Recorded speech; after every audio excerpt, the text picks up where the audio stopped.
In ancient times, a king had his men place a boulder on a roadway.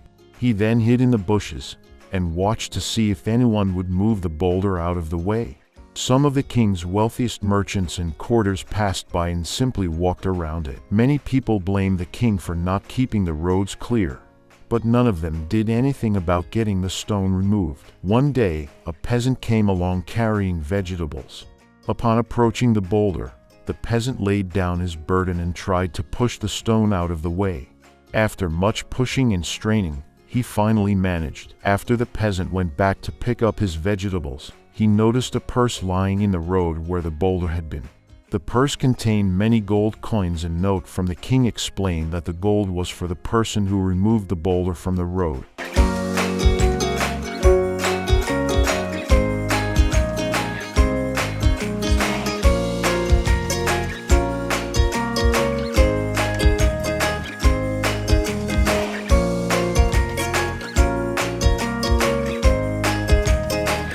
As a man was passing the elephants, he suddenly stopped, confused by the fact that these huge creatures were being held by only a small rope tied to their front leg. No chains, no cages. It was obvious that the elephants could, at any time, break away from their bonds, but for some reason, they did not. He saw a trainer nearby and asked why these animals just stood there and made no attempt to get away.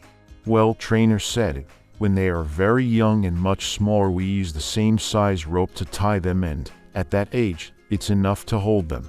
As they grow up, they are conditioned to believe they cannot break away.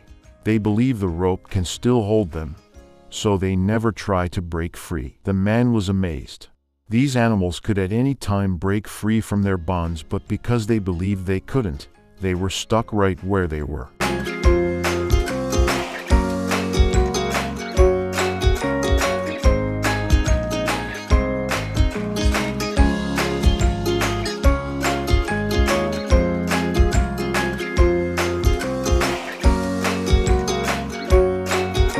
There once was a little boy who had a very bad temper. His father decided to hand him a bag of nails and said that every time the boy lost his temper, he had to hammer a nail into the fence. On the first day, the boy hammered 37 nails into that fence. The boy gradually began to control his temper over the next few weeks, and the number of nails he was hammering into the fence slowly decreased. He discovered it was easier to control his temper than to hammer those nails into the fence. Finally, the day came when the boy didn't lose his temper at all. He told his father the news, and the father suggested that the boy should now pull out a nail every day he kept his temper under control. The days passed, and the young boy was finally able to tell his father that all the nails were gone.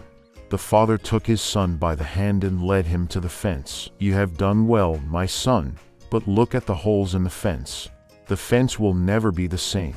When you say things in anger, they leave a scar just like this one. You can put a knife in a man and draw it out. It won't matter how many times you say I'm sorry, the wound is still there."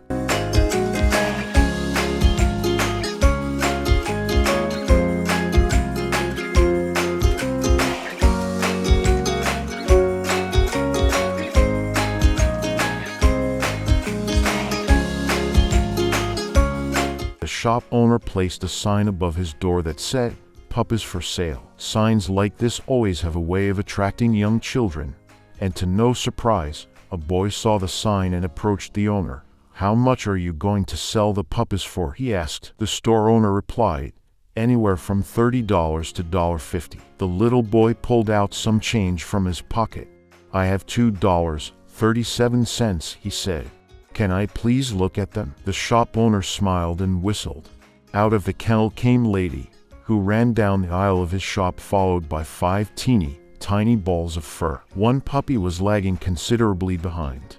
Immediately the little boy singled out the lagging, limping puppy and said, "What's wrong with that little dog?" The shop owner explained that the veterinarian had examined the little puppy and had discovered it didn't have a hip socket. It would always limp. It would always be lame. The little boy became excited. "That is the puppy that I want to buy." The shop owner said, "No, you don't want to buy that little dog. If you really want him, I'll just give him to you." The little boy got quite upset. He looked straight into the store owner's eyes, pointing his finger, and said, "I don't want you to give him to me. That little dog is worth every bit as much as all the other dogs, and I'll pay full price. In fact, I'll give you $2.37 now, and 50 cents a month until I have him paid for." The shop owner countered, "You really don't want to buy this little dog. He is never going to be able to run and jump and play with you like the other puppies." To his surprise, the little boy reached down and rolled up his pant leg to reveal a badly twisted, crippled left leg supported by a big metal brace. He looked up at the shop owner and softly replied, "Well, I don't run so well myself, and the little puppy will need someone who understands."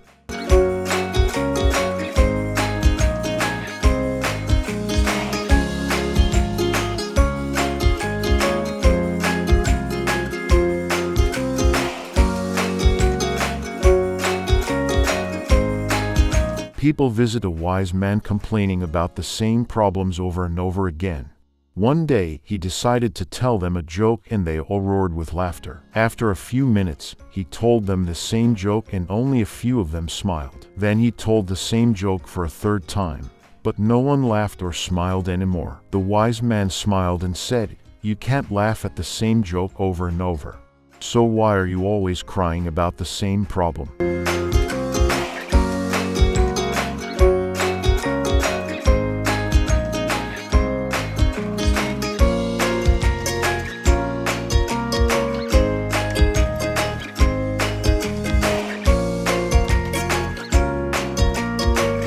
Once upon a time, a daughter complained to her father that her life was miserable and that she didn't know how she was going to make it. She was tired of fighting and struggling all the time. It seemed just as one problem was solved, another one soon followed. Her father, a chef, took her to the kitchen. He filled 3 pots with water and placed each on a high fire. Once the 3 pots began to boil, he placed potatoes in one pot, eggs in the second pot, and ground coffee beans in the third pot. He then let them sit and boil, without saying a word to his daughter. The daughter moaned and impatiently waited, wondering what he was doing. After 20 minutes, he turned off the burners. He took the potatoes out of the pot and placed them in a bowl. He pulled the boiled eggs out and placed them in a bowl. He then ladled the coffee out and placed it in a cup. Turning to her, he asked, "Daughter, what do you see?" "Potatoes, eggs, and coffee," she hastily replied. "Look closer," he said, and touched the potatoes. She did and noted that they were soft. He then asked her to take an egg and break it. After pulling off the shell, she observed the hard-boiled egg. Finally, he asked her to sip the coffee.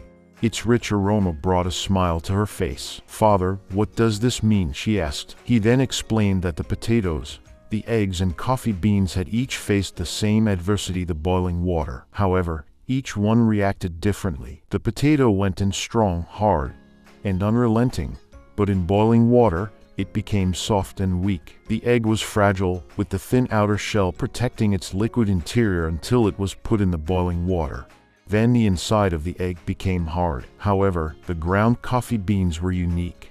After they were exposed to the boiling water, they changed the water and created something new. "Which are you?" he asked his daughter. "When adversity knocks on your door, how do you respond? Are you a potato, an egg, or a coffee bean?"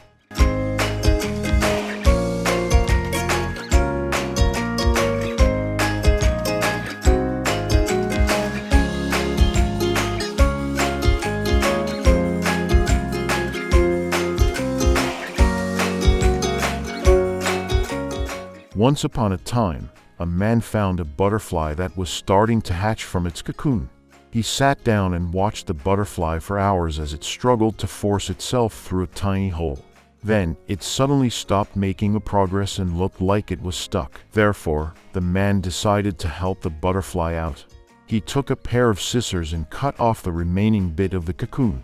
The butterfly then emerged easily, although it had a swollen body and small, shriveled wings. The man thought nothing of it, and he sat there waiting for the wings to enlarge to support the butterfly. However, that never happened.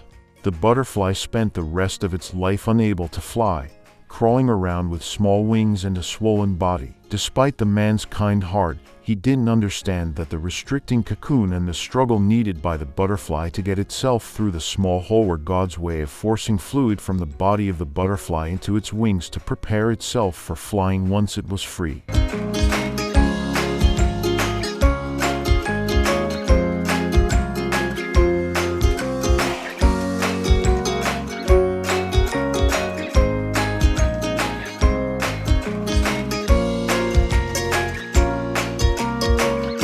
In the days when an ice cream sundae cost much less, a 10-year-old boy entered a hotel coffee shop and sat at a table.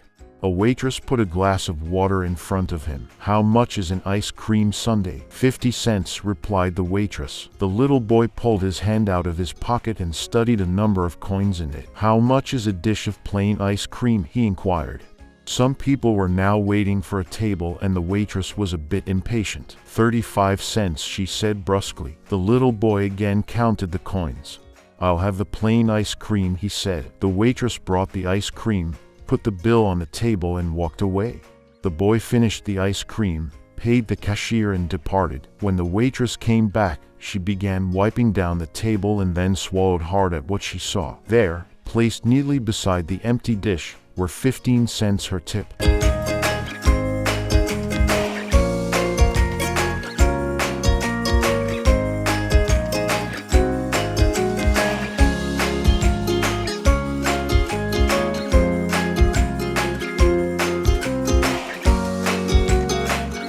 One afternoon, a fox was walking through the forest and spotted a bunch of grapes hanging from a lofty branch. "Just the thing to quench my thirst," he thought. Taking a couple of steps back, the fox jumped and just missed the hanging grapes.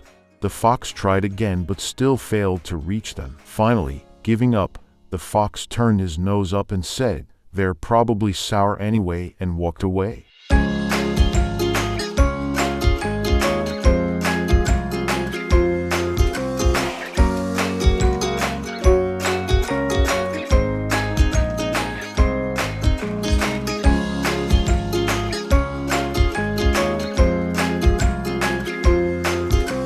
In a small Italian town, hundreds of years ago, a small business owner owed a large sum of money to a loan shark.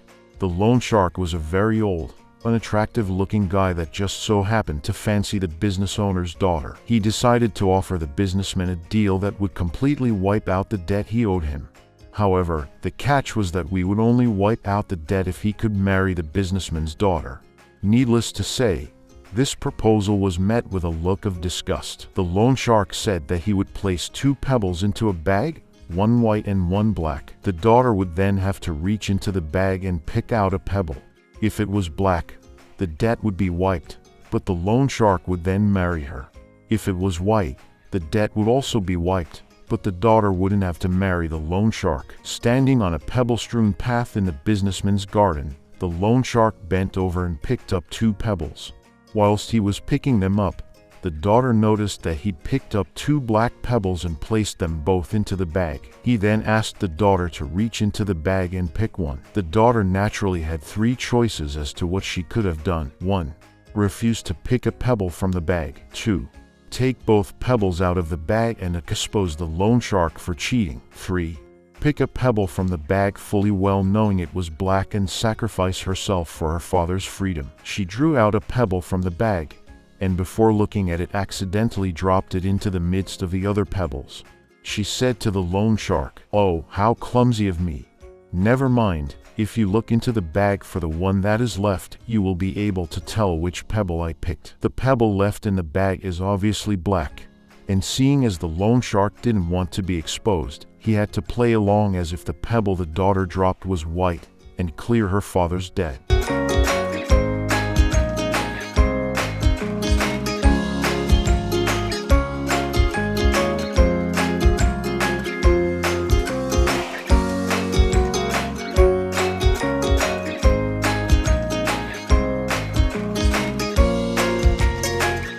An old man lived in the village.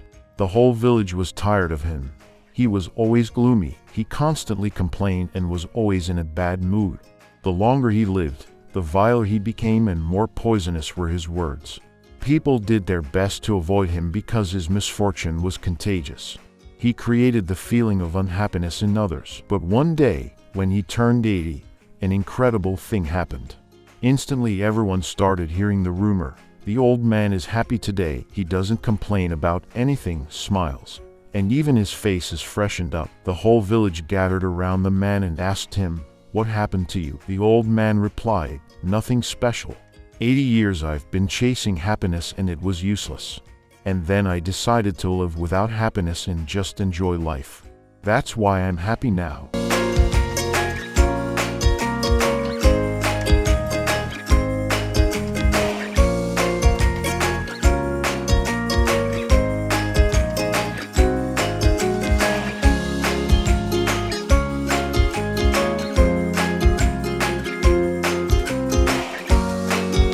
A group of frogs were traveling through the forest when two of them fell into a deep pit.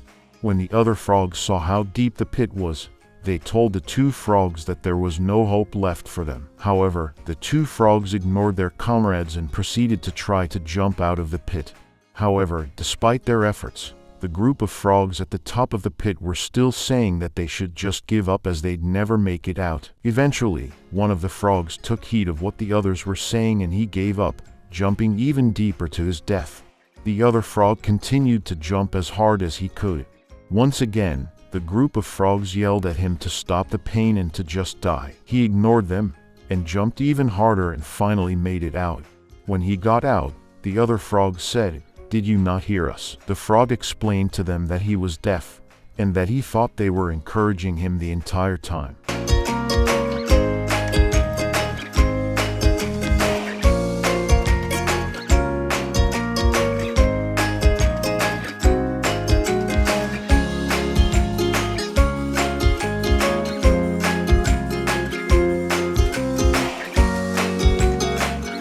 A popular speaker started off a seminar by holding up a $20 bill. A crowd of 200 had gathered to hear him speak. He asked, "Who would like this $20 bill?" 200 hands went up. He said, "I am going to give this $20 to one of you, but first, let me do this." He crumpled the bill up. He then asked, "Who still wants it?" All 200 hands were still raised. "Well," he replied, "what if I do this?" Then he dropped the bill on the ground and stomped on it with his shoes. He picked it up and showed it to the crowd. The bill was all crumpled and dirty. "Now who still wants it?" All the hands still went up. "My friends, I have just showed you a very important lesson. No matter what I did to the money, you still wanted it because it did not decrease in value. It was still worth $20. Many times in our lives, life crumples us and grinds us into the dirt. We make bad decisions or deal with poor circumstances. We feel worthless. But no matter what has happened or what will happen, you will never lose your value. You are special, don't ever forget it.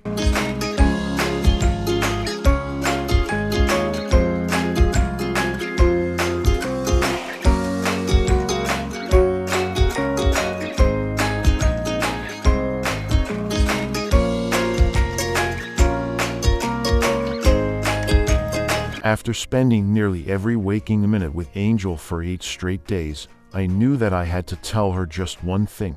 So late at night, just before she fell asleep, I whispered it in her ear. She smiled the kind of smile that makes me smile back, and she said, "When I'm 75 and I think about my life and what it was like to be young, I hope that I can remember this very moment." A few seconds later she closed her eyes and fell asleep. The room was peaceful, almost silent. All I could hear was the soft purr of her breathing. I stayed awake thinking about the time we'd spent together and all the choices in our lives that made this moment possible. And at some point, I realized that it didn't matter what we'd done or where we'd gone. Nor did the future hold any significance. All that mattered was the serenity of the moment, just being with her and breathing with her.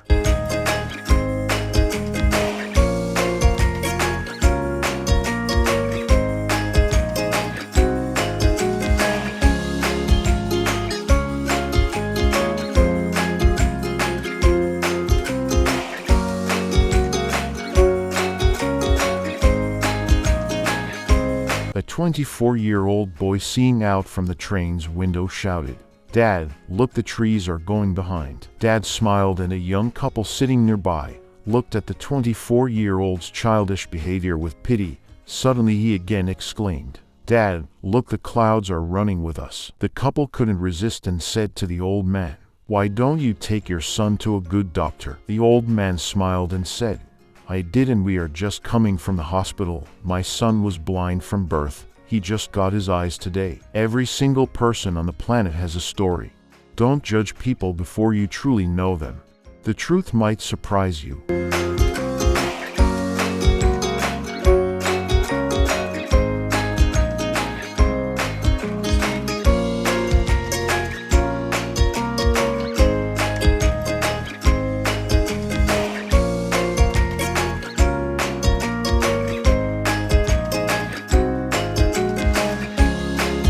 During a research experiment, a marine biologist placed a shark into a large holding tank and then released several small bait fish into the tank. As you would expect, the shark quickly swam around the tank, attacked and ate the smaller fish. The marine biologist then inserted a strong piece of clear fiberglass into the tank, creating two separate partitions.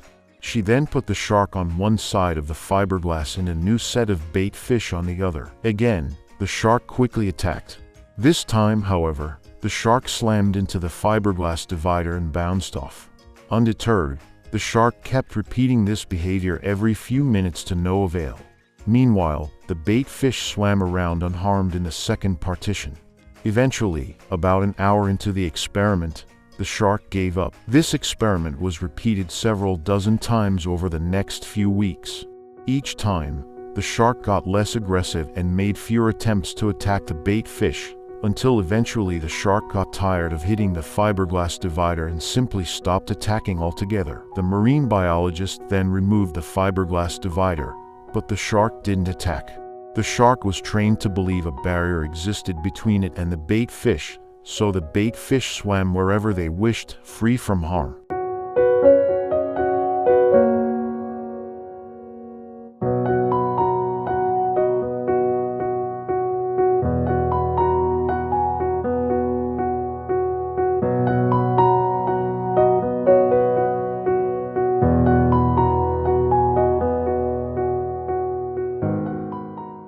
A mother and a baby camel were lying around under a tree. Then the baby camel asked, "Why do camels have humps?" The mother camel considered this and said, "We are desert animals, so we have the humps to store water so we can survive with very little water." The baby camel thought for a moment, then said, "Okay.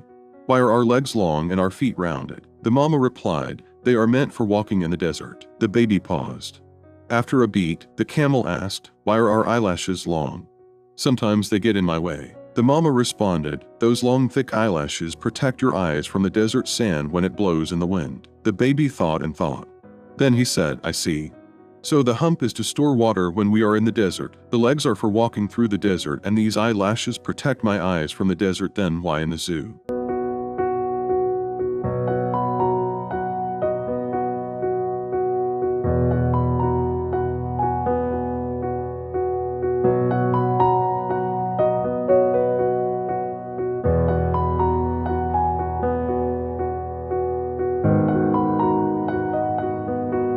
Every Sunday morning I take a light jog around a park near my home. There's a lake located in one corner of the park. Each time I jog by this lake, I see the same elderly woman sitting at the water's edge with a small metal cage sitting beside her. This past Sunday my curiosity got the best of me, so I stopped jogging and walked over to her. As I got closer, I realized that the metal cage was in fact a small trap. There were 3 turtles, unharmed, slowly walking around the base of the trap. She had a 4th turtle in her lap that she was carefully scrubbing with a spongy brush. "Hello," I said. "I see you here every Sunday morning. If you don't mind my nosiness, I'd love to know what you're doing with these turtles." She smiled. "I'm cleaning off their shells," she replied. "Anything on a turtle's shell, like algae or scum, reduces the turtle's ability to absorb heat and impedes its ability to swim. It can also corrode and weaken the shell over time." "Well, that's really nice of you," I exclaimed. She went on, "I spend a couple of hours each Sunday morning, relaxing by this lake and helping these little guys out. It's my own strange way of making a difference." "But don't most freshwater turtles live their whole lives with algae and scum hanging from their shells?" I asked. "Yep. Sadly, they do, she replied. I scratched my head. Well then, don't you think your time could be better spent? I mean, I think your efforts are kind and all, but there are freshwater turtles living in lakes all around the world. And 99% of these turtles don't have kind people like you to help them clean off their shells. So, no offense. But how exactly are your localized efforts here truly making a difference? The woman giggled aloud. She then looked down at the turtle in her lap, scrubbed off the last piece of algae from its shell, and said, "Sweetie, if this little guy could talk, he'd tell you I just made all the difference in the world."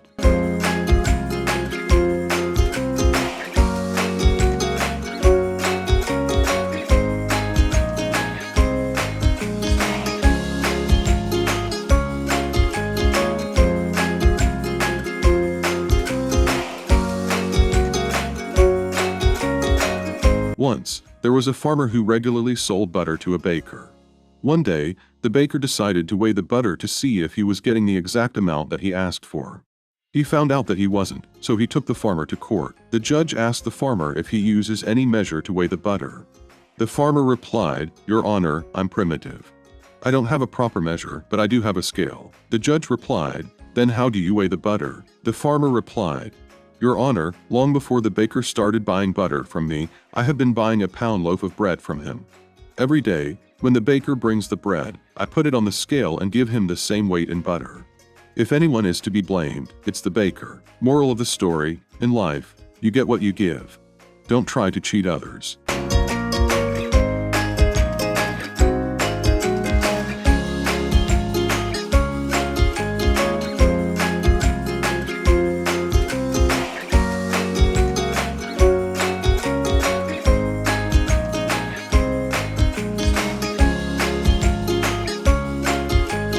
A man walked to the top of a hill to talk to God. The man asked, "God, what's 1,000,000 years to you?" And God said, "A minute." Then the man asked, "Well, what's $1,000,000 to you?"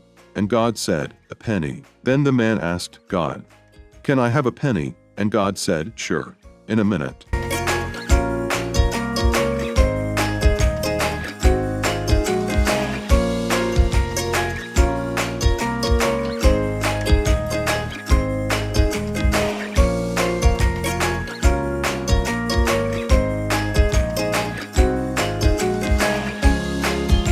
Once upon a time, a psychology professor walked around on a stage while teaching stress management principles to an auditorium filled with students. As she raised a glass of water, everyone expected they'd be asked the typical glass half empty or glass half full question. Instead, with a smile on her face, the professor asked, "How heavy is this glass of water I'm holding?" Students shouted out answers ranging from 8 ounces to a couple pounds. She replied, "From my perspective, the absolute weight of this glass doesn't matter. It all depends on how long I hold it. If I hold it for a minute or two, it's fairly light. If I hold it for an hour straight, its weight might make my arm ache a little. If I hold it for a day straight, my arm will likely cramp up and feel completely numb and paralyzed, forcing me to drop the glass to the floor. In each case, the weight of the glass doesn't change, but the longer I hold it, the heavier it feels to me." As the class shook their heads in agreement, she continued, "Your stresses and worries in life are very much like this glass of water. Think about them for a while and nothing happens. Think about them a bit longer and you begin to ache a little. Think about them all day long, and you will feel completely numb and paralyzed, incapable of doing anything else until you drop them."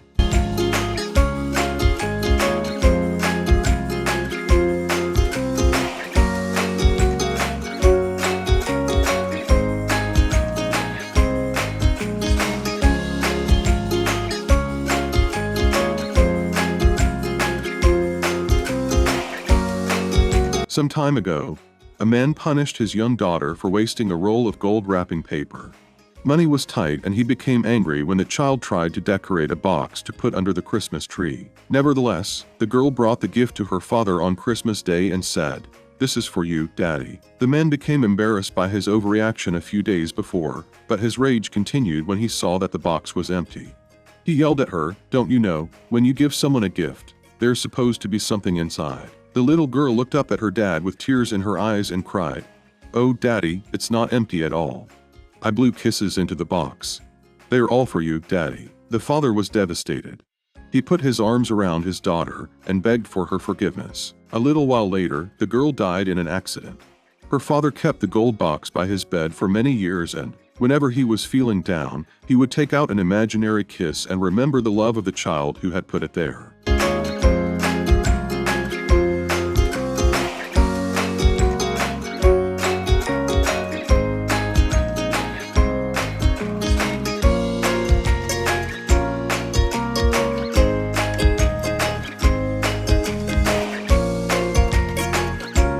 Vijay and Raju were friends.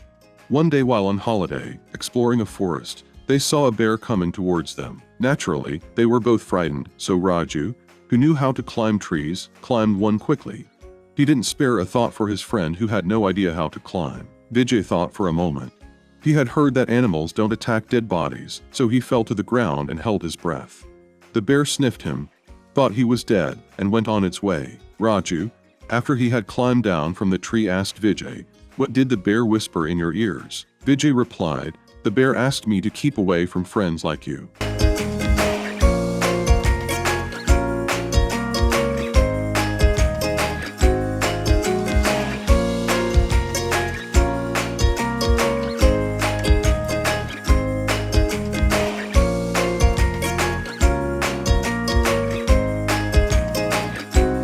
There once was a blind woman who hated herself purely because she could not see. The only person she loved was her boyfriend, as he was always there for her. She said that if she could only see the world, then she would marry him. One day, someone donated a pair of eyes to her. Now she could see everything, including her boyfriend.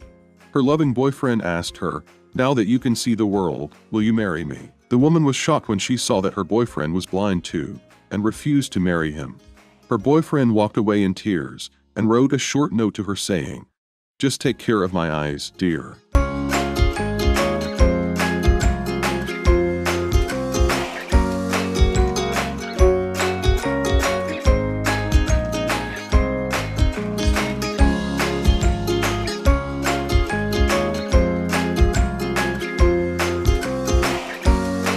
It was an incredibly hot day, and a lion was feeling very hungry. He crawled out of his den and searched here and there, but he could only find a small hare. He caught the hare, but with some hesitation, as he knew the hare wouldn't fill him up. As the lion was about to kill the hare, he spotted a deer coming his way and thought, "Instead of eating this small hare, let me eat that big deer." So he let the hare go and went after the deer, but it vanished in the forest.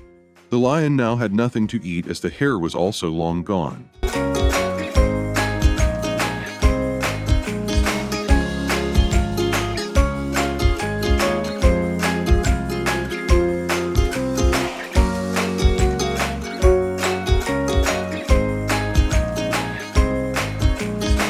One night, 4 college kids stayed out late, partying and having a good time.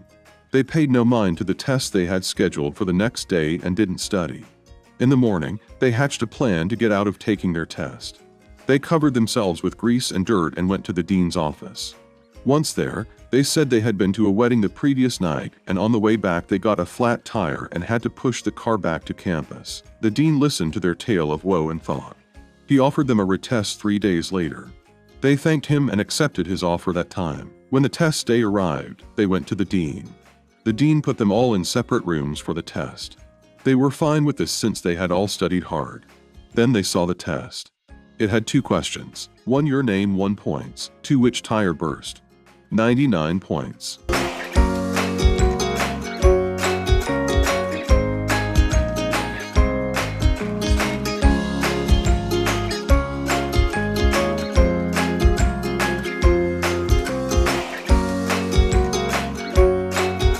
Imagine you had a bank account that deposited $86,400 each morning.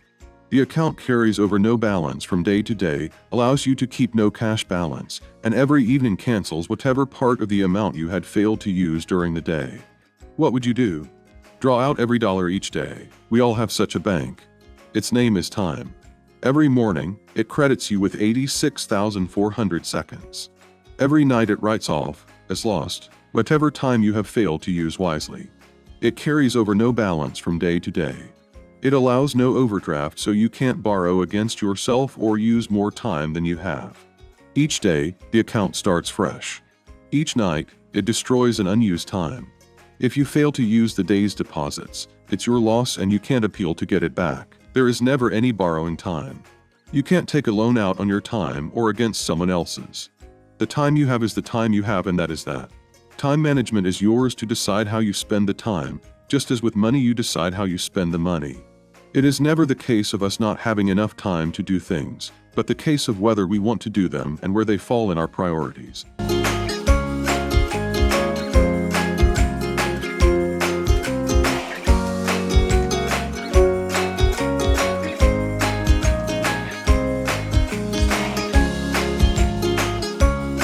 Once, there was an older man who was broke, living in a tiny house and owned a beat-up car. He was living off of $99 Social Security checks. At 65 years of age, he decided things had to change. So he thought about what he had to offer. His friends raved about his chicken recipe. He decided that this was his best shot at making a change. He left Kentucky and traveled to different states to try to sell his recipe. He told restaurant owners that he had a mouth-watering chicken recipe. He offered the recipe to them for free, just asking for a small percentage on the item sold. Sounds like a good deal, right? Unfortunately, not to most of the restaurants. He heard no over 1,000 times. Even after all of those rejections, he didn't give up. He believed his chicken recipe was something special. He got rejected 1,009 times before he heard his first yes. With that one success, Colonel Heartland Sanders changed the way Americans eat chicken. Kentucky Fried Chicken, popularly known as KFC, was born. Remember, never give up and always believe in yourself in spite of rejection.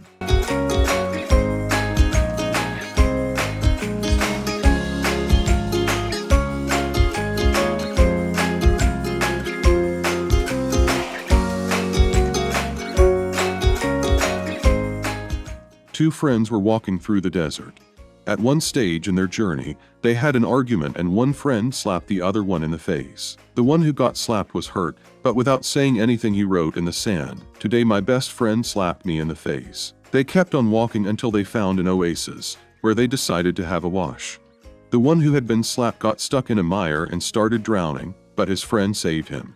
After he had recovered from his shock, he wrote on a stone, "Today my best friend saved my life." The friend who slapped and saved his best friend asked him, "After I hurt you, you wrote in the sand and now, you write in stone, why?" The other friend replied, "When someone hurts us we should write it down in sand where winds of forgiveness can erase it away.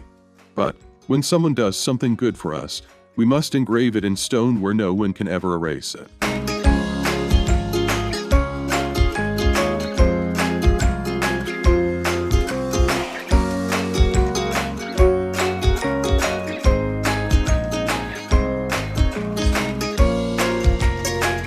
This is a story that was often told by the granddaddy of personal development, Napoleon Hill.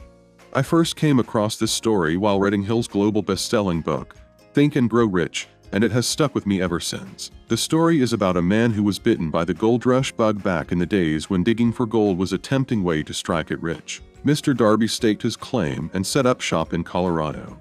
He immediately got to work, digging for gold day in and day out. Mr. Darby actually had some early success, but it was short-lived. He had discovered a promising vein ore, but it unfortunately disappeared, and so did his hopes of becoming rich. He dug desperately trying to find another vein of ore but continued to come up empty-handed. After an exhaustive search, Mr. Darby decided to throw in the towel. He decided to give up on his dreams of becoming a gold rush millionaire. He sold off all of his equipment to a junk man for a few $100s and headed back home.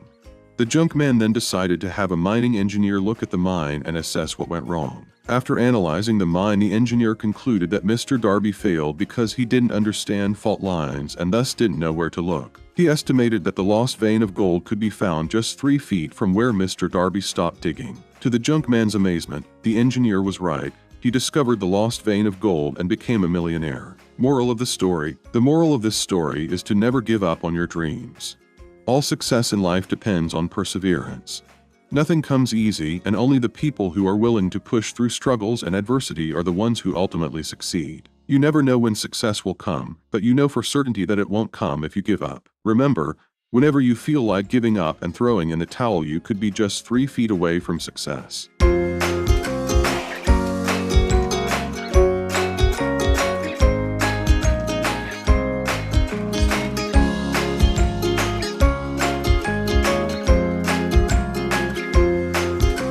This story is about a young boy that came from humble beginnings that would grow up and one day change the world. This boy was named Thomas Edison. One day the young Thomas Edison came home and handed a paper to his mother from his school. He told her, "My teacher gave this paper to me and told me to give it only to you." His mother's eyes were tearful as she read the letter out loud to her son. "Your son is a genius. This school is too small for him and doesn't have good teachers for training him. Please teach him yourself." After years, Edison's mother died, and he was renowned as one of the greatest inventors of the century. One day he was going through his old family things. Suddenly, he noticed a folded paper in the corner of a drawer. He took it and opened it up. On the paper was written, "Your son is adult, unable to think clearly, mentally confused. We won't let him come to school anymore." Thomas Edison cried for hours, and then he wrote in his diary, "Thomas Alva Edison was an adult child that, by a hero mother, became the genius of the century." Moral of the story: the moral of this story is to never let anyone tell you what you can and cannot do. Did Thomas Edison have a learning disorder? Maybe, but obviously it didn't hinder him from becoming one of the most brilliant and well-known inventors of all time. Imagine if Thomas Edison had read that note.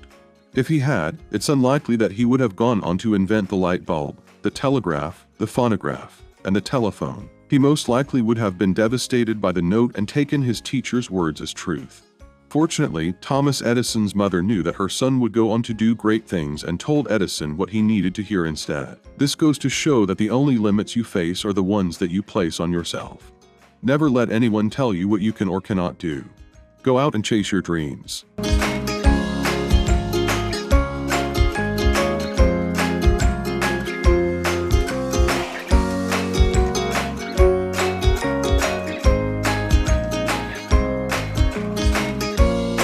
This story takes place in the dusty streets of one of India's largest cities.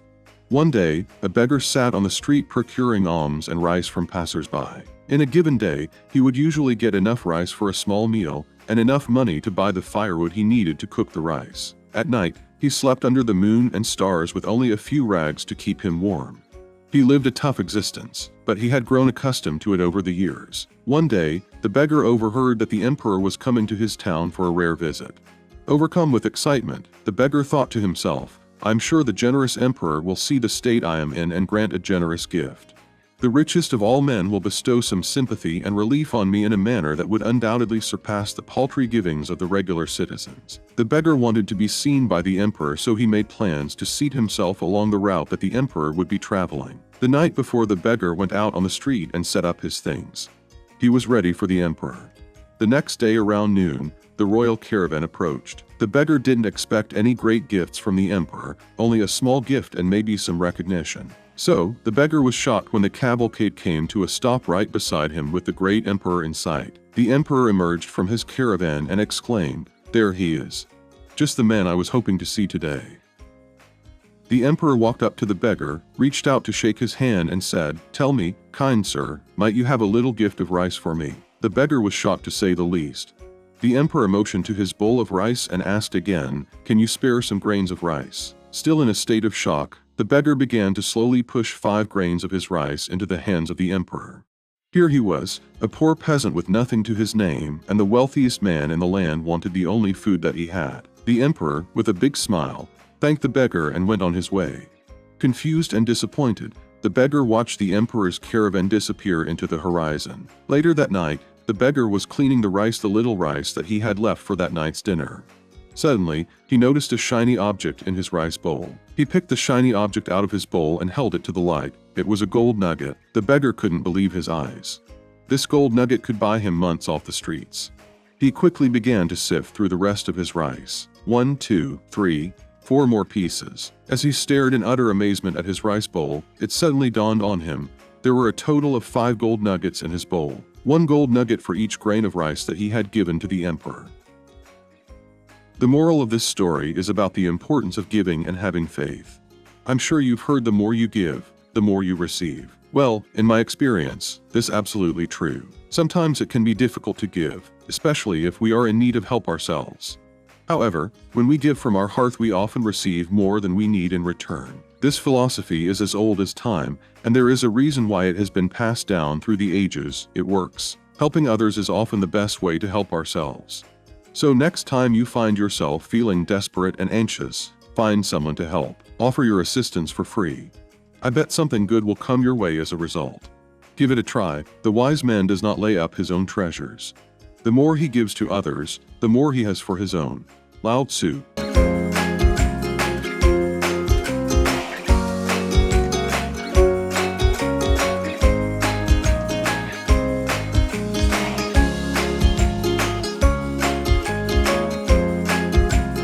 One night I dreamed a dream. As I was walking along the beach with my Lord, across the dark sky flashed scenes from my life. For each scene, I noticed two sets of footprints in the sand, one belonging to me and one to my Lord. After the last scene of my life flashed before me, I looked back at the footprints in the sand. I noticed that at many times along the path of my life, especially at the very lowest and saddest times, there was only one set of footprints. This really troubled me, so I asked the Lord about it. Lord, you said once I decided to follow you, you'd walk with me all the way.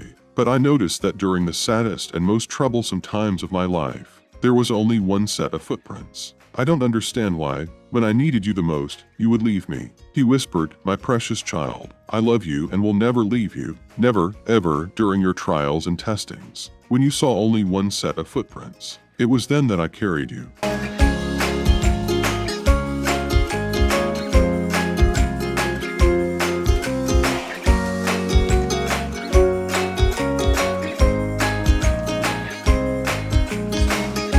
A man and his donkey were on the way to grazing while the donkey fell into a huge pit. The man was shaken and tried hard to pull off his favorite donkey up to the ground. Despite his strenuous attempts, he failed to bring the donkey back. But he can't leave the donkey to starve and die with pain for days. So he decided to bury him alive and make his death smoother. So he started pouring soil over the donkey in the pit. When he poured the soil, the donkey felt the load and shakes it off and he steps on it. He does the same every time when the soil was poured on his body. In the end, he reached the ground level and easily walked away to graze in the green pastures. Moral: don't choose to live with your problem.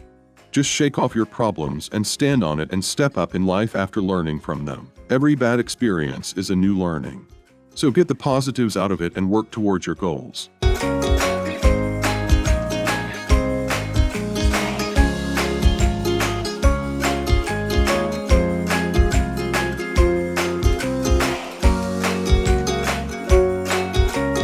There was a newly joined woodcutter and the king was really impressed by his dedication towards his work. Out of encouragement, he started giving his best in work and cut 18 trees in the first month, and the king was glad. The next month he put in the same effort but could cut only 15 trees. And the third month, he still tried his best but could cut only 12 trees. The king visited him the third month and talked about his decrease in productivity. He explained that he might have lost his strength or got too old to do the work. The king asked him, when was the last time you sharpened your axe? To the surprise, he has not even done it once in the last 3 months. That was the only reason why he couldn't cut more trees. Moral: it is good that you put in a lot of effort and hard work to work towards your goals. But you should balance your life priorities and invest time with your family and save some time to relax, which would boost up your productivity. These are just a few among the many motivational stories that guide students to work hard on many aspects of life and grow successful. Such inspirational stories can help students to keep moral values in life despite whatever life offers them.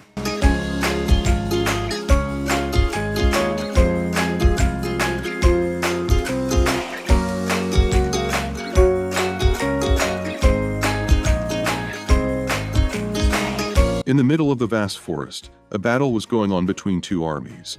One army was outnumbered in terms of soldiers by the other. The general of the small army decided to launch an attack as he was confident that they could win the battle. So, he called his lieutenant and told him to get soldiers ready for the fight. The lieutenant called all the soldiers and informed them about the plan of attack on the enemy army. Soldiers were ready to battle. But they had fears and doubts as they were low in numbers compared to the enemy army. The day for the battle came. General knows about the doubts of his soldiers. When they were on the way to the battle, General told all his soldiers to halt at a religious shrine for prayer. After the prayer, General stood in front of his soldiers with a coin in his hand and said, "With faith in destiny, I will now toss the coin. If it's heads, we will win, and if it's tails, we will lose." General tossed the coin. and it was head. Soldiers were happy and filled with confidence going into the battle. They went to the battle and executed their plan perfectly with a fearsome attack against the enemy soldiers. The enemy army was taken back by the kind of attack from the small army. Finally, the small army won the battle. After the battle, the lieutenant told the general, as the destiny showed us through the toss of the coin, we won the battle. So, no one can change the destiny. General smiled and showed lieutenant the coin, which had heads on both sides. Moral of the story: hope is like a light at the end of a dark tunnel.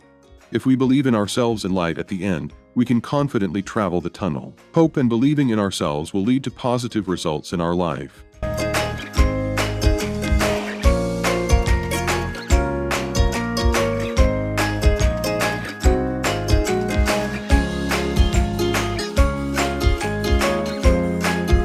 Once there was a man who was running a business.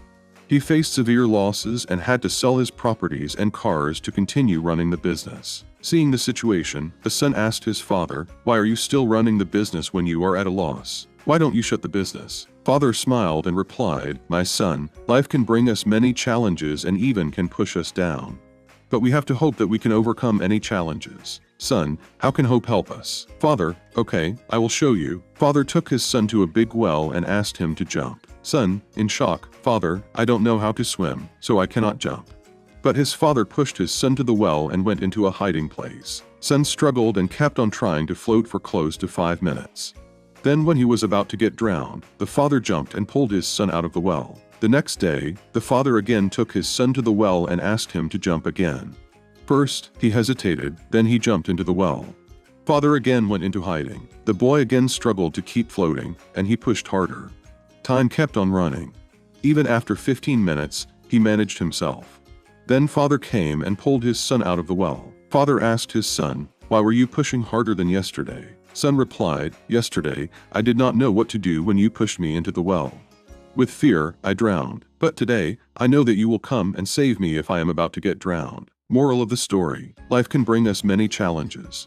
When we push ourselves with the hope of overcoming it and trusting people around us, we can overcome it.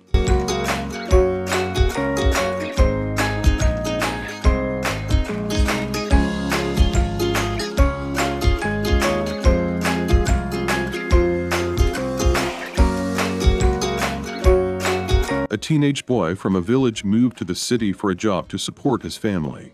He applied for a job in a big firm. After some days, he went to attend the interview.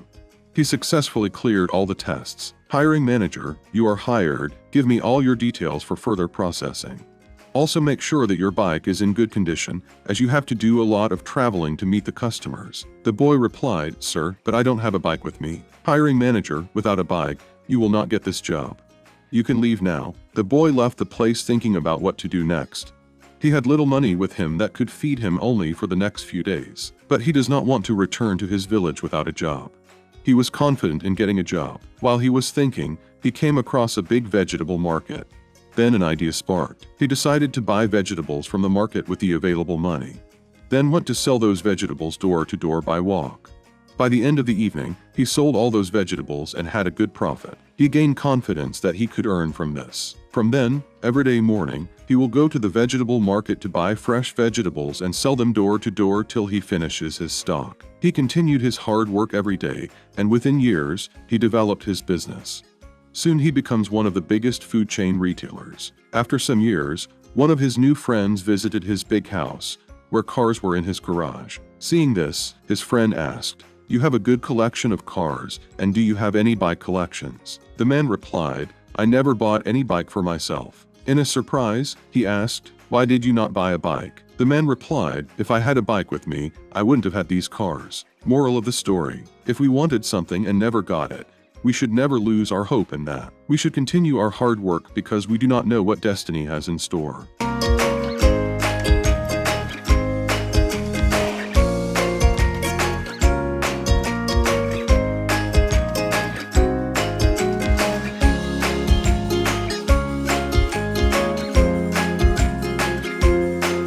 Once there was a great king. One day he was traveling alone in a forest. Soon, he lost his way. He looked around from a hilltop but could not see any people or villages nearby. It was becoming dark. After some time, There was light shining from a long distance. Then he started walking in that direction and soon reached a hut. Outside the hut, he saw an old lady cleaning the place. Seeing him, she welcomed him, thinking that he was a soldier from the army. She gave the king some water to clean himself and water for drinking. She then spread a mat for him to relax. King started relaxing. After some time, she placed a plate of hot rice and curry in front of him. The king was so hungry that he quickly put his fingers on the hot food. The hot food burnt his fingers, and he spilled some rice on the floor. The old lady saw this and said, "Oh, you seem too impatient and hasty like your king. That is why you have burnt your fingers and lost some food." Hearing the old lady's words, the king was surprised and asked her, "Why do you think our king is impatient and hasty?" The old lady smiled and began to explain, "My dear son, our king is having a big dream of capturing all his enemy forts. In that, he is ignoring all the small forts and focusing only to capture the massive forts." The king interrupted the old lady and said, "That's a good thing. What is the problem with that?" She smiled and replied, "Wait, my son.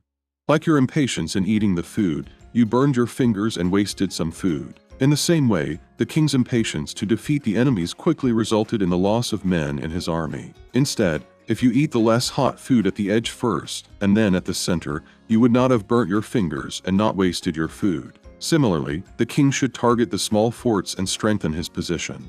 It helps him capture the massive forts without losing his men in the army. Hearing this, the king understood his mistake and realized that one should have patience and avoid making any haste in any situation. Moral of the story: when we want to achieve something in life, we should first understand the process and then work on it. Instead, if we are looking for quick results, we will become impatient and never reach what we want in our life. For example, if we want to reduce our weight by 10 kilograms in 1 week, that will not happen. Instead, focus on 1 kilogram reduction in 2 to 3 weeks and 10 kilograms in 6 months. In the long run, with patience, we will achieve our goal.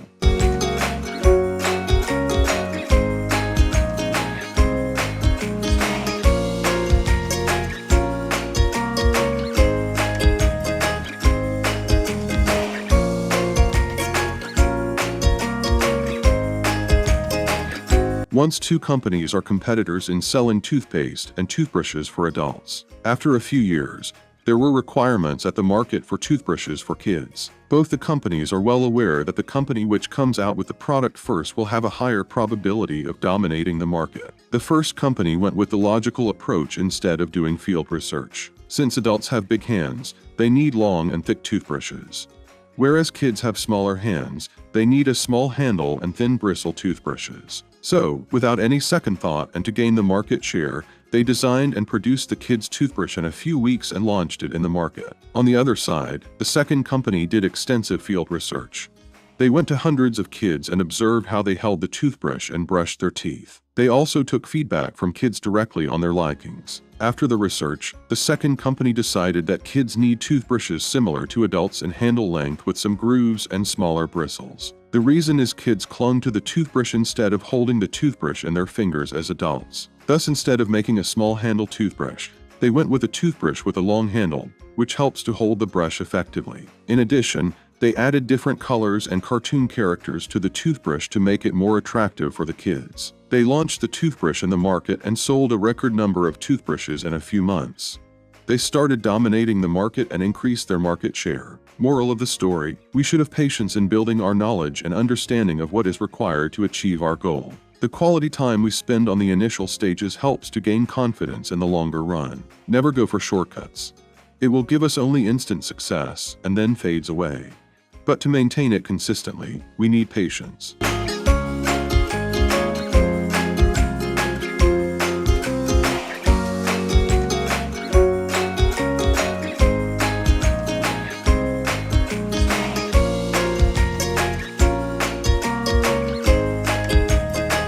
In a beautiful village, there was a family of 4. They moved to the city to start a business. With their little savings and financial help from their close circle, they opened a shop. On the first day of opening the shop, there were no customers. And in the first week, there were no customers. Even after a month, there were no customers. During these difficult times, the family didn't lose hope. Every day the man woke up early and got ready to open the shop. His wife prepared food for him. In the night, he closed his shop late. They were having only 1 meal per day. But they never give up. After close to 2 months, they had their first customer.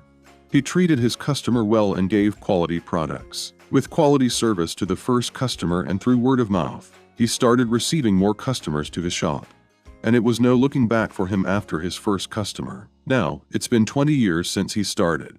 His business has grown big and now has multiple branches across the city.